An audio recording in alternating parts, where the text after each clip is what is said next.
it was beyond what was just, that's an athletic performance that I'm a little frustrated with. That was more like, okay, man, you're putting on a big show right now, but I think you just got beat and you need to like handle it with class and dignity. I like my champions. I like my goats. Also gracious. I like them joyful. I love the carefree nature of Tadej and how he's so inspired and vibrant and alive. So yeah, Tadej for me right now we are watching the greatest of all time.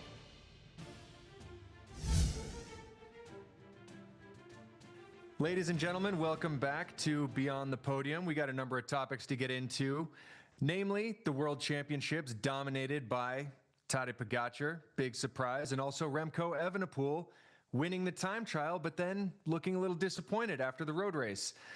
We also have Lidl Trek winning the Juan Ayuso sweepstakes, so we're going to get into all of that. Let me welcome in my studio buddy, former teammate, Brent Bookwalter. Brent, how have you been, buddy? What's going on? Tejay, good to see you, man. Thanks for manning the mic and doing the host duties today. We just so everyone knows, TJ flipped a coin to determine who was going to do the little intro and the host today. So the world is on his side for hosting. So TJ, thanks for hosting. Thanks for having me. And yeah, man, I feel like honestly, I'm already in the cycling off season. Not that I'm racing anymore, but I'm like looking at my watch and the clock and going, man, these guys, these ladies, everyone's still racing bikes. It's still full throttle World Championships week. So I did enjoy it, but I got to admit, man, like the leaves are changing, fall's in the air. I've been enjoying some trail running and being on my mountain biking a little bit. And once again, grateful I'm not racing, even if I am still enjoying the coverage. So how about your end, man? I think you're back in Mallorca and no directing at the Worlds this year for you, if I'm not mistaken.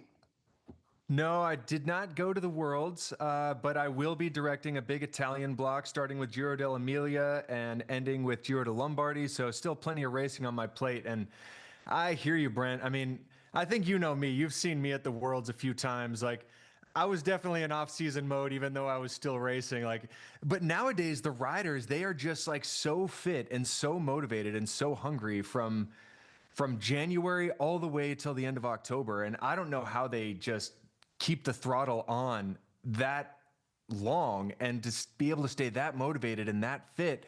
But like what we just saw at Kigali, Rwanda, you're just like, these guys are traveling all over the world in end of September and still just like giving it the business. I mean, I can see you snickering a little bit right now. The way I would show up to the World sometimes, it was like, okay, I was a little bit checked out. I was kind of there just to hang out and have a good time. But you definitely had some really strong rides at the Worlds.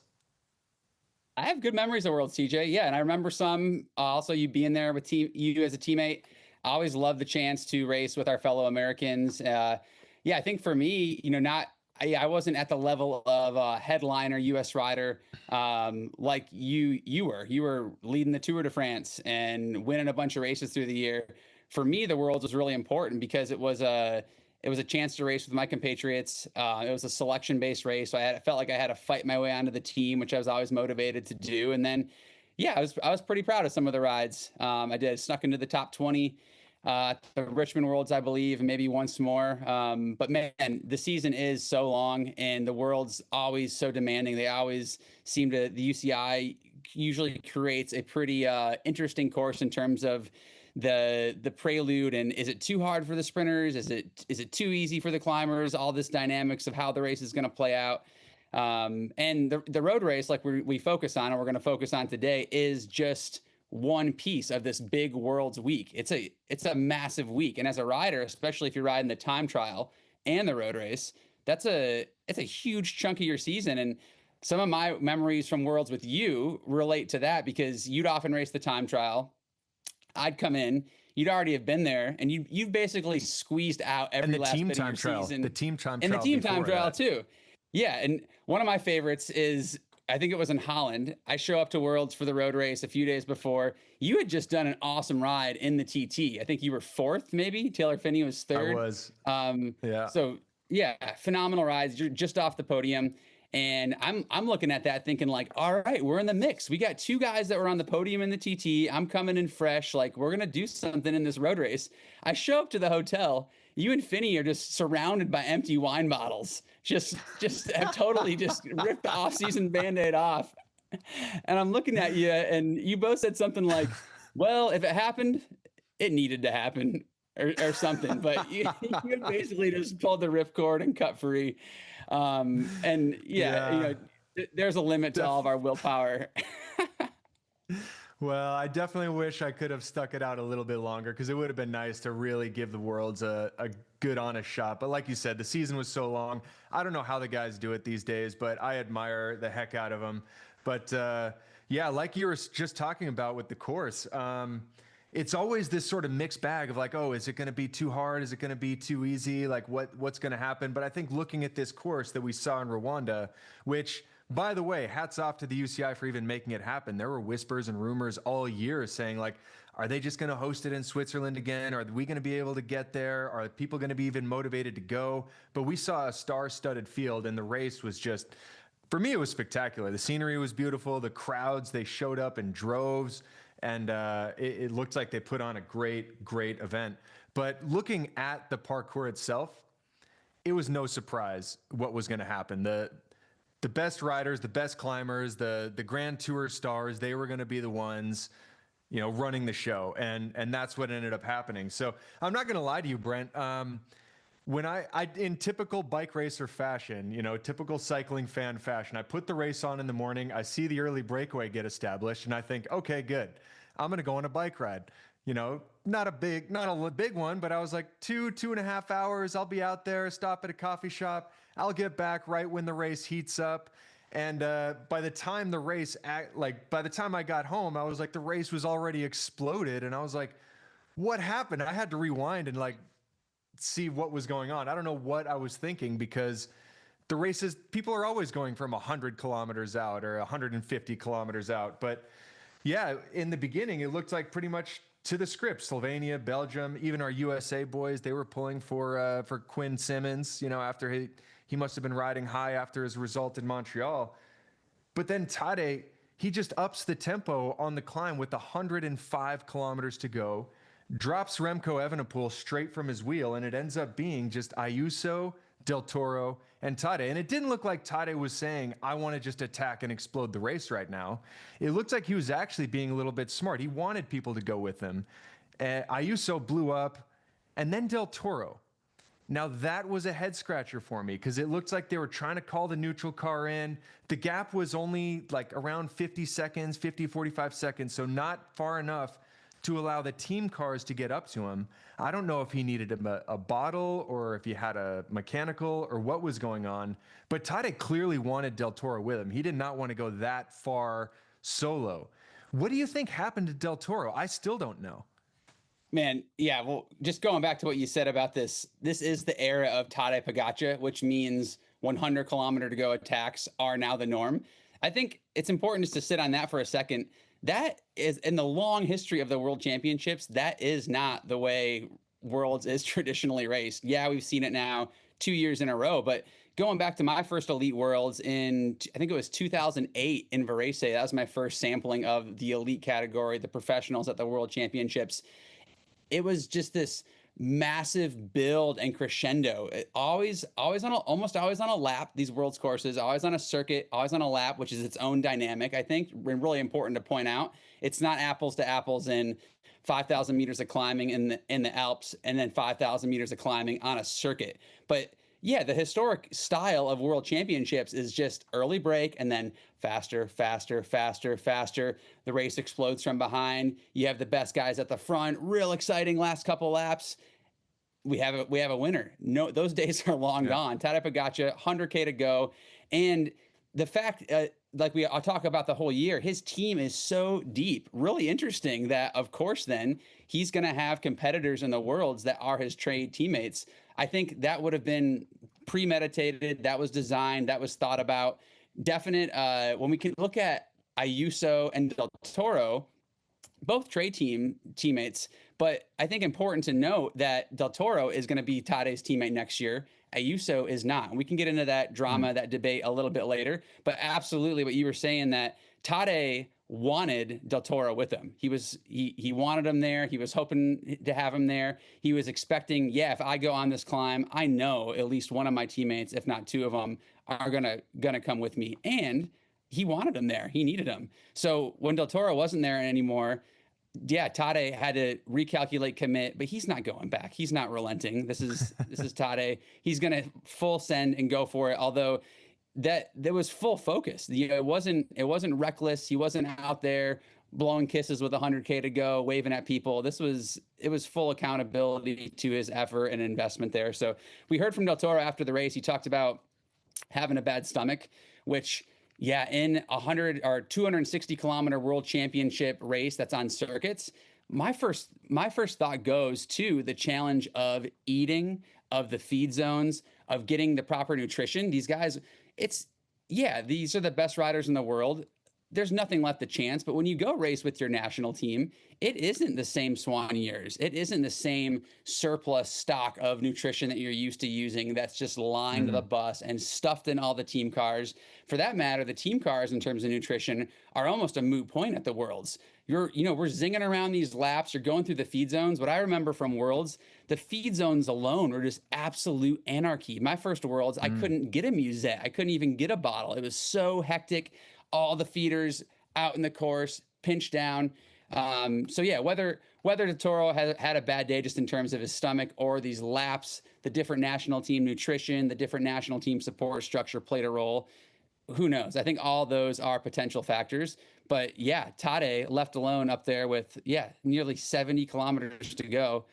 What a performance. And a little bit sad, I think, for Del Toro, because it really was a situation where, being a trade teammate of Tadej Pogacar's and knowing that Tadej needed and wanted someone like an ally like Del Toro there, what a great chance to get on the podium at Worlds. So yeah, a bit of a missed opportunity. Seeing Del Toro's finish line interview, I didn't really get much of that remorse or frustration. He was definitely a little bubbly with just the relief of being through such a heinously hard Worlds race, and that sort of national team end of the season vibe, and that the best man won and we're all okay. But honestly, not what I was expecting in terms of seeing Tadej go alone, even though we've seen him so many times before. I thought Ayuso and Del Toro, and for that matter, Remco Evenepoel, would have been with him longer than they were. Yeah. A couple of things to touch on what you just said there. In terms of nutrition for a 260-kilometer race, as opposed to, say, a 200-kilometer race, you're now racing for another hour and a half. So if these guys are hitting like 90 to 120 grams an hour, now you have another hour to factor into that. I don't know how anyone's stomach can handle that. And maybe they had some of their nutrition that they've been using from their trade teams that they're accustomed to, that they're used to, that they know that their stomach can handle. But if he's just there with the support from the Mexican Federation, they might have their own sponsors. They might have their own products. They might be, using Gatorade instead of Powerade, or, whatever. So that's definitely a huge thing. But another thing that you touched on, Brent, was the format of the Worlds. There was one piece that you, I agreed with everything you said, but I think there's one key piece that you left out, and that's the early break usually goes, but then around 100 to 120K to go, you usually get this strong mid-race move. What Tadej has done tactically, and because he's so good to do this, is he's eliminated that mid-race move. In that 2008 World Championships that you were talking about, it was won by Alessandro Balon. And I remember, because I remember seeing Robert Hasink up there, Matty Breschel was up there, Damiano Cunego was up there, and there was somebody from Spain up there. So in the peloton, you had Paolo Bettini, who was the defending champion and the favorite. You had Oscar Freire, who had won 3 times. But they were all kind of blocked, and they're like, uh-oh, we all have teammates represented. Who's going to chase? And nobody ended up chasing, and that mid-race move ended up winning. That happens sometimes at the Worlds, and that's always a really big risk, because that mid-race move, it's a legit dangerous move that Tadej said, I don't want to deal with that thing, so I'm just going to get out ahead of it, and I'm going to force this selection of the best riders early.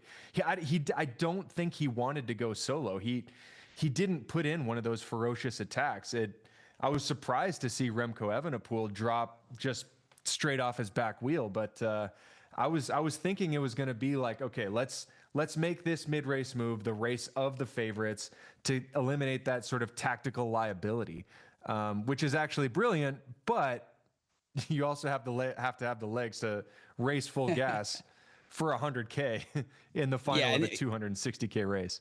Hearing these guys talk, more riders, listening to some of I love listening to the post-race interviews and getting some of those insights.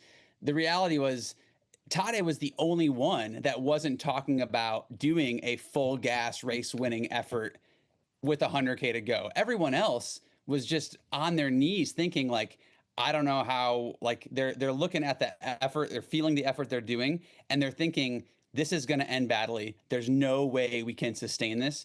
Tadej was the only one that had that bit of like calculated, metered effort in there. And one of the interesting, perplexing he's calculated and metered at 7 watts per kilo, though. Yeah, absolutely nuts. Yeah, and that's why we're consistently having the GOAT conversation with Tadej. But one of the things I found interesting when Del Toro and Ayuso went with Tadej, Ayuso especially, when they went on to the downhill, Ayuso was pulling like full gangbusters, like just totally governors off, sending it. And I'm looking at that going like, man, you're either feeling really good or this is some sort of like weird ego, like, yeah, I can pull through with Tadej. I'm going to show everyone that I'm not sitting on, I'm not taking it easy. So I think there was a little bit of the trade team thing happening there. I think there was a little bit of the sort of saga of Ayuso and his ego there, mid-race happening there. Anyone else who's with Tadej in that situation, they are not pulling like that, especially on a downhill. Wind, yeah. You're thinking, yeah, they don't have radios in their ear. They're at the Worlds, so they don't need it. But they don't need a director to tell them. They don't need to say, sit on them, stay calm, at least catch your breath and recover from that searing acceleration that Tadej did over the climb. So to me, that was a head scratcher for Ayuso. And if anything, that almost painted the picture of like, ooh, he's not backing himself. Because if he really was backing himself, he would have been riding more metered, more calmly, more consistently, and actually looking at Tadej like a competitor instead of a long shot Hail Mary, like probably don't have a chance to stay with him. So might as well just pull and rip it with him.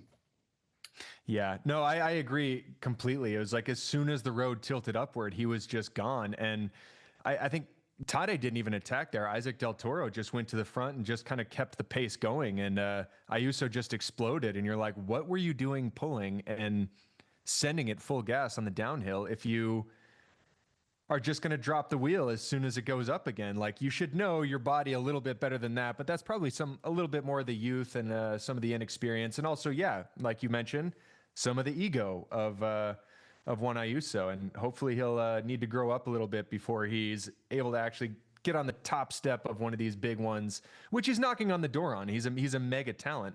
But let's move on to the other element in this race, and that's Remco Evenepoel. So we just talked about how he dropped the wheel from Tadej, and it looked like, okay, he's just done. His day's over. He was going backwards. He was getting passed by like 20 riders on this climb.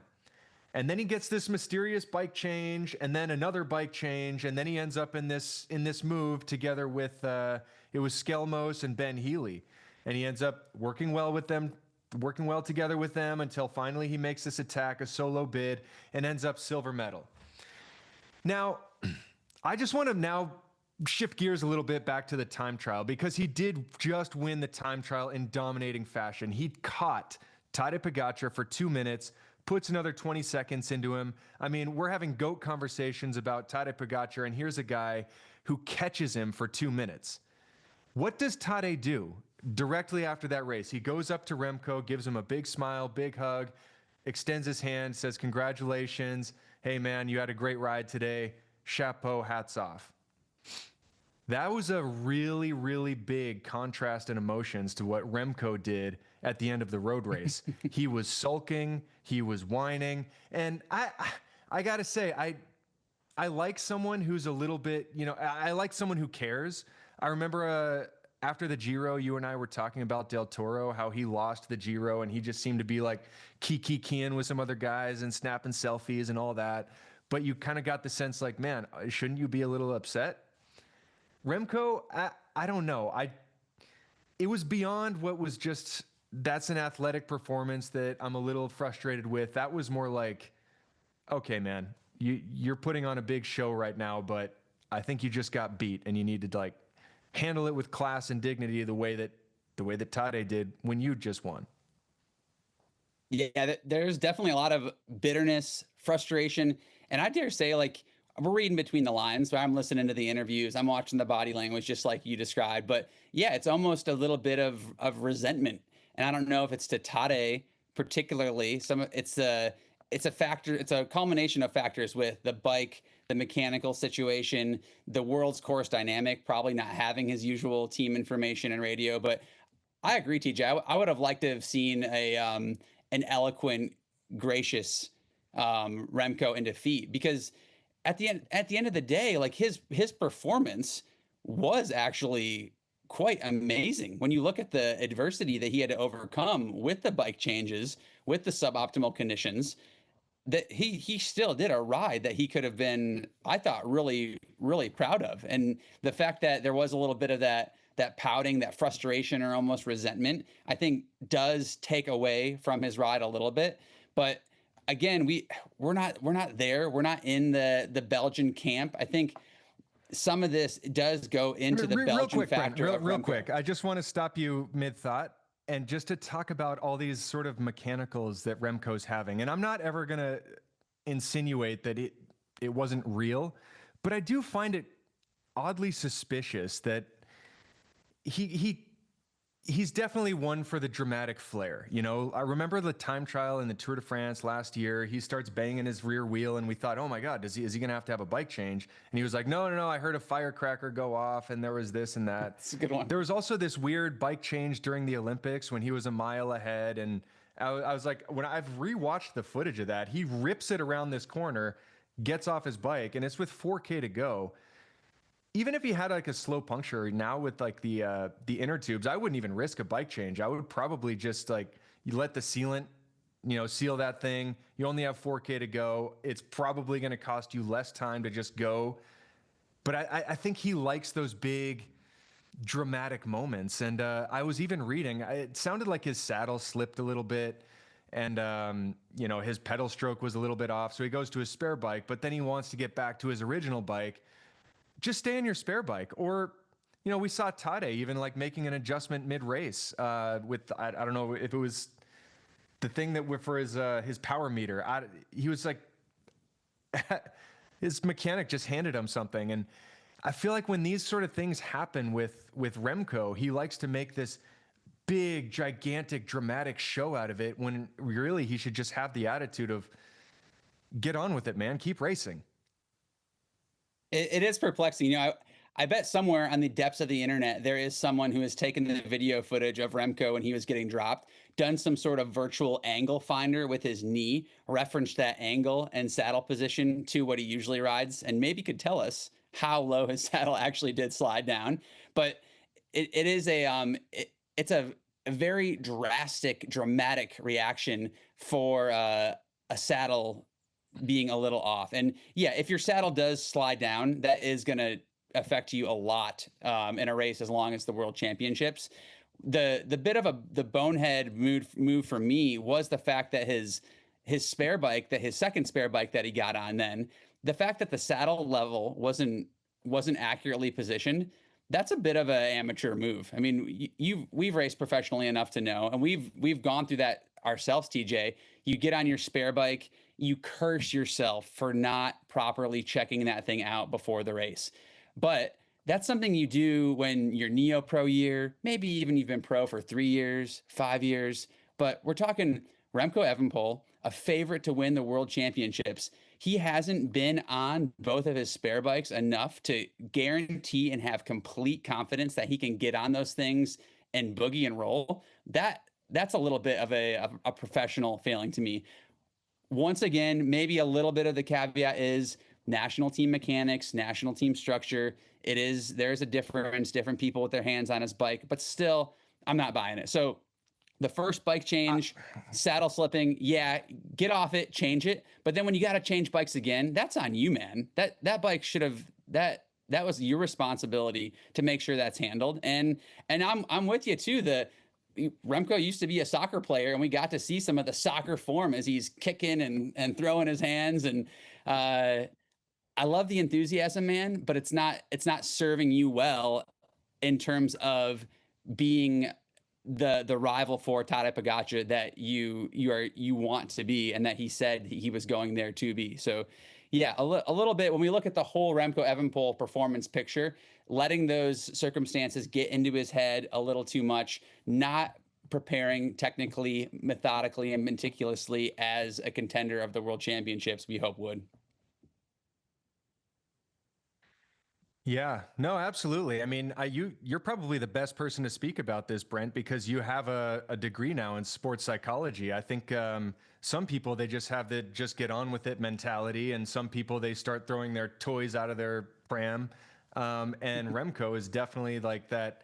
I need things perfect. And that's a little bit of a time trialer's mentality. We're always like, you were a time trialer, I was a time trialer, we go into the wind tunnel, we have everything dialed down to the millimeter, but and I'm sure that if he got on a spare bike, even just like not having the saddle actually like worn in, sometimes like that, that you feel that and it just doesn't feel right, like a new pair of underwear needs a couple of washes before it really feels comfortable, right? So it could have just been a case underwear. Of that. But yeah, I mean, but I do think that Tadej Pogacar, he just doesn't let those kind of things or those kind of issues bother him. I think if his saddle had slipped, he probably would have still attacked and been off the front and be like, get my team car. Okay, let's do a quick change. But up until that point, he probably would have just been like, just forget about it. We'll deal with it when we can deal with it or not. And then, his spare bike, he would have never gone back to another bike from his spare bike. He just would have gotten on with it. I mean, one of the best examples I can think of that was in the 2017 Tour de France. Rigoberto Urán, his derailleur gets stuck in crash mode, so he's in the smallest gear, like the smallest cog in the back, so the biggest gear, and he can't shift out of that. He can only shift into the big ring in the front and the little ring in the back. He tries to get a bike change, but they said, oh yeah, your spare bike was, there was some issue. I don't remember what it was, but he had to stay on that bike. And basically he's just like, okay, so he was doing like massive big gear efforts, stayed with the group and sprints for the stage victory. Like he didn't, he won the stage being stuck in the small cog. Like, whereas Remco Evenepoel, if he were in that situation, no way, man, he would have been kicking soccer balls all over the field.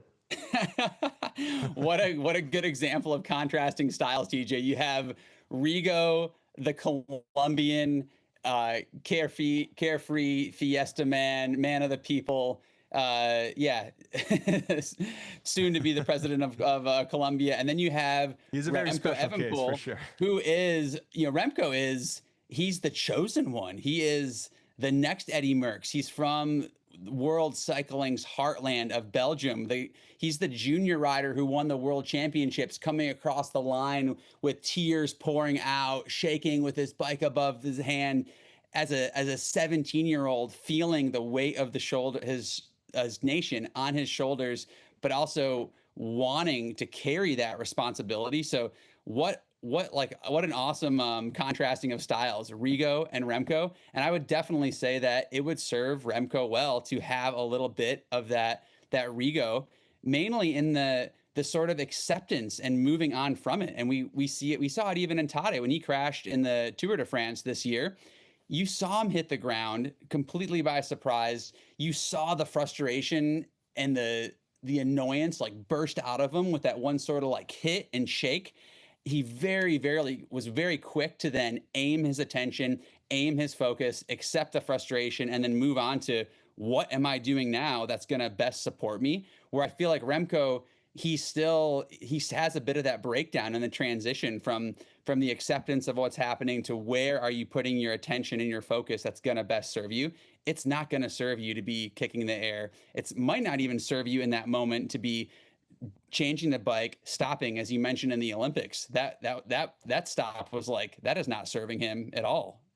So I do think like looking at the whole big picture of Remco Evenepoel, factoring in he is still a young rider. He's not young in maturity or in depth of how much he's competed, the level he's competing at, but he is Belgian. He is still quite young. He does have the pressure of the nation on him. I haven't been back to Belgium in a while and watched the Belgian media coverage, but every time I go back there, I am blown away and dumbfounded by the microscope, the amplitude, the flashing lights, the techno blare, like that is on these guys all the time. So I think that starts to seep in and burrow into the deepness of Remco, and it does sort of like create some cracks and allow that energy to burst out in an unproductive way. So yeah, I hope for Remco, you know, if he's going to win the Tour de France someday, whether Tadej Pogacar is there or not, even if he's going to win without Tadej there, that is going to be this piece of his performance evolution that I think does need to be accounted for and worked on deliberately and strategically in terms of how he's aiming that attention, how he's not really getting his emotion under control. Like the frustration is okay. It's more about how he moves on from it and what he does with it in the moment. Mm-hmm. Brent, you know, I wish you would have taken all these classes before, like while we were teammates, so that way you could have imparted some of this on me when we were rooming together in the Tour de France. That would have been awesome, because I could have definitely used some of that wisdom that you're dropping on us right now. But I mean, let's not forget Remco Evenepoel. We can't throw too much shade on him. I feel like we've been giving him a hard time. He is walking away from Rwanda with a world championships in the time trial and a silver medal in the road race. I mean, you really can't ask for much better than that. So even if he is disappointed, I think he can hold his head high knowing that, you know what, he's still one of the best in the world. But before we get to the main story of the day, Tadej Pogacar, I just want to touch very briefly on my EF Education Easy Post rider, Ben Healy, who also had a rock star ride. Like, he finished third place, but when he crossed that line, you could tell, like, he like fist in the air, like he was super pumped. He was almost like for him, I think it was a win. He celebrated it like a win, and I'm going to get to work with him in Italy. So we had a lot of fun watching him in the Tour de France, and he's holding that form beautifully. I just want to give a little shout out to him because he's always a fan favorite, and we all love him. I can't wait to work with him again. But no, TJ, let's sit on that a second. I think even that picture of the top three, top five, it's also telling and insightful on the World Championships dynamic. This circuit race, this steel cage match, this like last man standing, everyone just coming apart at the seams. The top three guys, Tadej Pogacar, Remco Evenepoel, Ben Healy, in addition to their Grand Tour prowess, these guys are, as you would call them, one-day race headbangers. These guys are these steel cage match, one-day race headbangers. And that goes to show, again, the unique demands of this race. Yeah, you also see Grand Tour superstars perform at the one days. But I think when you look at even Del Toro, Ayuso versus the top three we ended up with, they're not these one-day race specialists that are able to like brawl around the steel cage for 7 hours and explode and still like have that tactical clarity. Ben Healy, I love it. Him and Matthias Skelmos, they were going at each other for that podium place, and it meant a lot to him. And poor Skelmos, man, just sort of dejected, wanted that podium place so badly. But yeah, I love the battle, even that occurs within the top 10. And also in that note, like honorable mention, I think also for going down the list to our fifth place, Tom Squeens.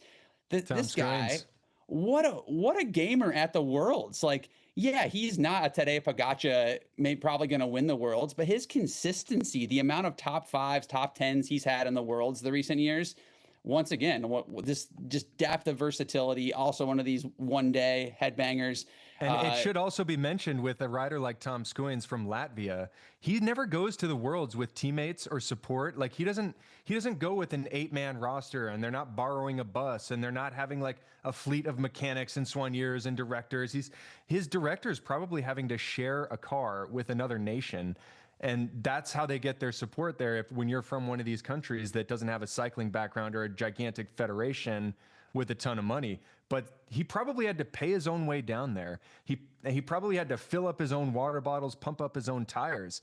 I mean, he's probably getting support from Lidl Trek, who maybe they've sent some personnel down there to help out like riders within that team, but he's really down there on his own, but it means that much to him to be there representing his nation and competing there at a chance for a result. And he gave 100%. He could not have gotten any more out of himself. And he came through with a solid 5th place. And that is just like man, I feel like most guys in a situation of a small nation like that, having to go down to Africa, it's expensive. You have to take vaccinations to get there. You have to interrupt your season, and you know, so many excuses not to perform.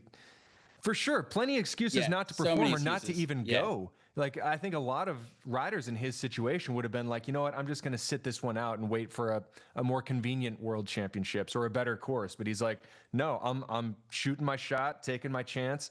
I'm not letting any of these chances go. And so, you know, huge chapeau to him. But yeah, also Ben Healy and everyone that you just mentioned. I mean, all these guys they're champions. But the main man of the day, we have to just talk about Tadej Pogacar, back-to-back world champions. The last person to win back-to-back Tour Worlds was Eddie Merckx. Eddie Merckx is considered the GOAT. Well, now it's Tadej. The last person since Tadej to do that was Eddie Merckx. Where is Tadej Pogacar to you in the GOAT conversation? I think he's there. And I know you're gonna push back. I know for his he needs some additional Tour de France wins.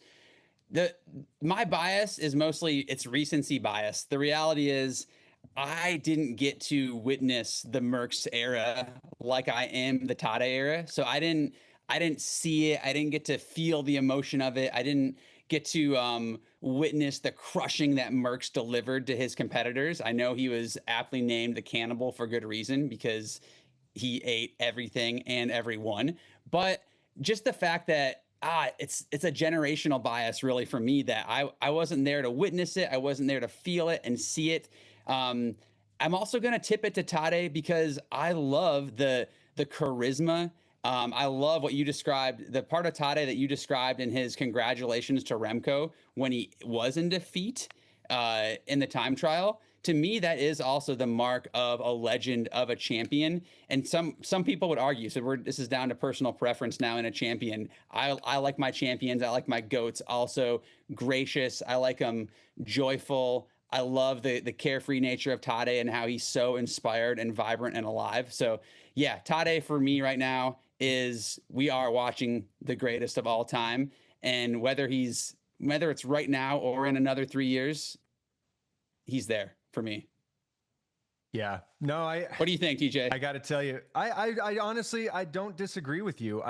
I recognize that Eddie Merckx was in a different era, and I'm not knocking eras, but that was an era before the collapse of the Iron Curtain. So you didn't have all the Eastern blockers there.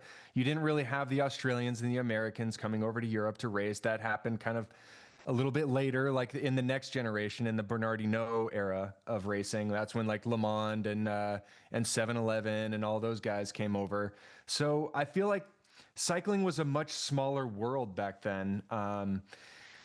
So I do think that it is more competitive these days than it was. However, when you look at the stats of Eddie Merckx, 5 Tour de France's, but also I think it was 5 Giros and a Vuelta, and he's won. Yeah, you remember going to races, Brent, and every time you'd get a road book, you'd flip to the back and it would have all the past winners of all the races. And you would never look to see if Eddie Merckx had won. You would look to see how many times Eddie Merckx won. So yeah, I do think that Tadej Pogacar is the most versatile rider we've ever seen. He's capable of winning on any terrain. He's phenomenal. I do want to see a couple of these records fall, though, before I'm willing to crown you are the GOAT. And I don't know. I know that what you're saying is that you didn't get to watch Eddie Merckx. Look, I watched Michael Jordan, not his entire career, maybe like the last 3 years after he made his baseball comeback. But to me, that almost kind of adds to the legend. It was kind of pre-social media. It was pre all of this. You just saw clips and highlights and maybe a game or or a race or something that you would watch, and it just made him like this godlike figure. Now that you can kind of look at him on Instagram and he's doing all this stuff and clowning for the cameras, and basically everyone knows what he ate for breakfast every morning, it takes away a little bit of that aura, of that godlike allure. Like I heard people talking about Michael Jordan walking into a room and it just looked like he was floating, like he was levitating. Now, Tadej Pogacar, he definitely has that effect. I've never really spoken to Tadej, maybe 2 words. But yeah, when he walks into a room, everyone's kind of like, oh man, that's Tadej.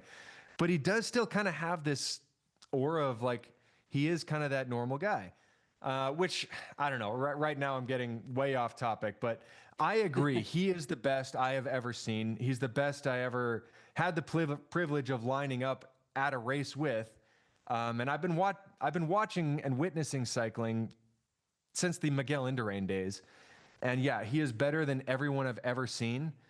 But for me to just say, like, you know what, you are the best who have ever done this, the greatest of all time, I just want to see a couple of those records fall, and I believe they will. I want to see him get the stage win record from Mark Cavendish. I want to see him win 6 Tour de France's to one up Eddie Merckx's 5. I want to maybe see him win a couple more Giros, and maybe try to get one in Sanremo.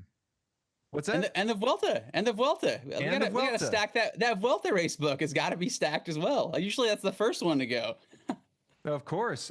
So yeah, just when I thinking back of all of those race Bibles that we would have collected and seen all of the names of Eddie Merckx and how many times he had won, Tadej Pogacar, he's on his way, but he's not there. So I'm still saying Eddie Merckx is the GOAT, but you better start doing your speeches now, and you better start like telling your dinner time stories, because you're going to get knocked off that pedestal real quick. It's interesting when you pull in the other sport analogies. Cycling, it reminds me that cycling is quite intertwined into the technology, the material, the evolution. Like if you play a Jordan highlight clip versus the best stars in the game today, I'm a very untrained eye to the NBA, but it's gonna look pretty similar. Like Jordan of old playing at his best, you're gonna put it right next to the champions of today, is gonna look pretty similar. But because of technology, the technical advancements of cycling, the peloton sizes, the road sizes, even the way that the sport's covered, it is a difficult apples to apples to go from Merckx era to the year 2025. Yeah, no, I see what you're saying. I mean, okay, we don't have to get too much into other sports, but the sport of basketball has evolved a lot. It used to be a game played a lot more on the interior, and like the 3-point shot, people would only take a couple of them a game or a night, and most of the game was played on the inside. And now people are starting to move all the way to half court. Like Steph Curry, he's kind of revolutionized the 3-ball. And now it's like mid-range shooting is not even a thing anymore. So, they would have had to adjust to certain eras. And so every sport evolves. But anyways, we're getting way off track here. Tadej will keep evolving too. Tadej will keep evolving. Like, that's the thing. He doesn't have a weakness. Like, the way he's evolved it is like we talked earlier about how he eliminated the mid-race move. He's like, I don't want to have that tactical liability in the way, so I'm going to go early enough to where we're never really worried about the early break, because they're going to tire themselves out and the big riders aren't going to want to move. So how are people going to counter that for Tadej? Are stronger riders going to start going in the early breakaway and the race is just going to start from kilometer 0? I don't know. I'm curious to see. It's going to be something I'm going to have to adjust to as a director. But I will say last topic of the day. Oh yeah, go ahead. But before you go there, just staying on Tadej for a second. We talked a little bit during the Tour de France about the only sort of weakness Tadej has is his own, or not weakness, but decider in how much of an impact he has on these history books is his own motivation. Can he maintain that inspiration? Can he stay motivated? I was surprised, I dare say blown away, listening to his interviews after Worlds, already speaking of the European Championships next week. I'm like, what? You just won Worlds? You're doing the finish line interview, and now you're talking about going to race the European Championship. So what does that jersey, what does that even do for you, man? You go win the Euros, like you're not gonna wear it over your rainbow stripes. The rainbow stripes are staying on top. So like that, the fact that he's still that cute on and still teed up to like, oh, it's another race, I'm gonna go there and smash everyone again. That once again pulls me out of that sort of, maybe you could argue, slump he was in after the tour, where he was definitely wearing the signs of a big year of pushing, of winning, of carrying the burden, of being the great. We saw him with the slow sort of rebound of that, not winning in Canada as we expected him, not winning the TT. So yeah, that those few months after the tour sort of had me thinking back to this conversation of like, where is the motivation toggle switch in that fire? How bright is it burning? But when I see him win the Worlds and go straight to Europeans next week where he wants to go again, I'm like, oh man, it's going to be a long few years for any of these guys who are trying to compete against him. Yeah, I mean, that goes to what we were talking about at the beginning of this podcast. Like, I don't know how these guys, they just have this like Energizer Bunny like jetpack in them to where they just go from January to late October and they never seem to lose steam. And maybe that's the difference of the diet. Maybe we would always talk about being on the regime, you know, kind of like when we used to starve ourselves. I don't think the term regime is like, that's not anything that anyone says anymore. So I think that people have really figured out a way to just take care of themselves better. They're monitoring their sleep, they're monitoring their diets. And so they're able to maintain this level for longer. And, you know, it's great. I think, I mean, you gotta just admire the will and just the fortitude that Tadej has to go to the European champ. And what a calendar kind of blunder. Like, why put the European Championships after the Worlds? You know, they should be before. But that's a whole other conversation. Yeah, we're not going to go down the Continental Championship rabbit hole. I think as North Americans, we're always like a little like, why are these European Championships such a big deal? I mean, the Pan Am Championships for North Americans are never not what did you ever race them? I never raced them. I never raced them, and most of our peers, our pro peers, also didn't race them. Not to take away from it that it is a race that still counts. It has meaning. It's important. But the point is, the Europeans, I feel like, disproportionately maybe weight the importance of theirs. But that's as a non-European. Yeah. So. There you go. I don't know. There might be like some Olympic qualification points or slots available for it. Who knows? I have no idea. Points are always a big thing.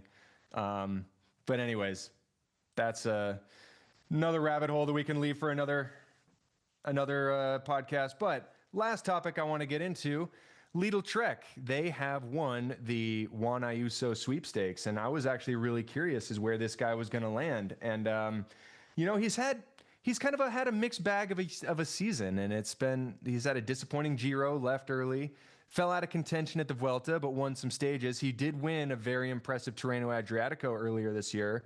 He's definitely a champion, finished on the podium of the Vuelta in previous years. Like, how do you see this fit in Lidl Trek, and what do you see the ceiling of Juan Ayuso being? Yeah, TJ, good question. I think Lidl Trek, just zooming out to the team, they are one of the premier teams. You look at even the Worlds that we were just talking about, 4, 5, 6, Lidl Trek are, you know, stacking the top 10, just like UAE is. The amount of wins they've had this year, not just the amount of wins, but with the diversity of riders they've done it. Lidl Trek, you got to commend the management there, the infrastructure they've put in place, what they've just built. This hasn't happened overnight. This management group, this team has been around a long time. I would say that this past season, and even these past couple of years, they're really coming into it and really figuring out this great successful combination.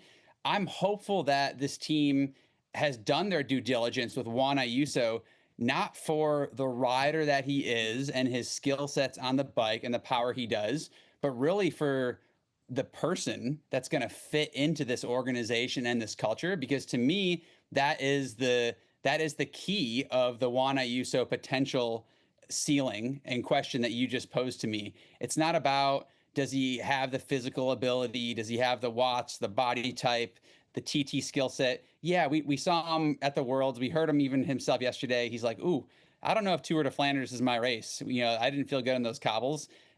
put that aside. Yeah, Ayuso, Tour of Flanders, Paris-Roubaix, that's not you, man. But in terms of you doing the Grand Tours, the week-long stage races, he is absolutely world class, one of the best in the world. And it's all going to come down to if Trek can manage not just him as an athlete and the power and how to use his physical capacities, but him as a person. And does he fit in to this program? Does the staff vibe with him? Does he have a roommate, multiple different roommates that he likes? Does he feel supported as a person? Trek doesn't have, you could argue they don't have someone that is a direct corollary. So I think that's going to serve him well. He's not going to be fighting for Grand Tour leadership, I don't think, with anyone there. I think that's going to serve him well. But without knowing the behind the scenes due diligence that happened there, I hope it was a well thought out, well designed process of getting to know him as a person as much as the performer that they need in terms of a Grand Tour leader. What do you think? Yeah, what are your thoughts? I agree with everything you just said. When I look at Trek, you look at the wins and what they've been able to do with Jonathan Milan, what they've been able to do with Mads Pedersen, Skelmos, Giulio Ciccone. The wins that they have just across the board with multitude of riders. The only thing that was missing to really make them like a powerhouse super team was a Grand Tour contender. They didn't have a Primoz Roglic or a Jonas Vingegaard or a Tadej Pogacar. Like Juan Ayuso is like the closest to those guys that you're probably going to find, and also still young and still developable.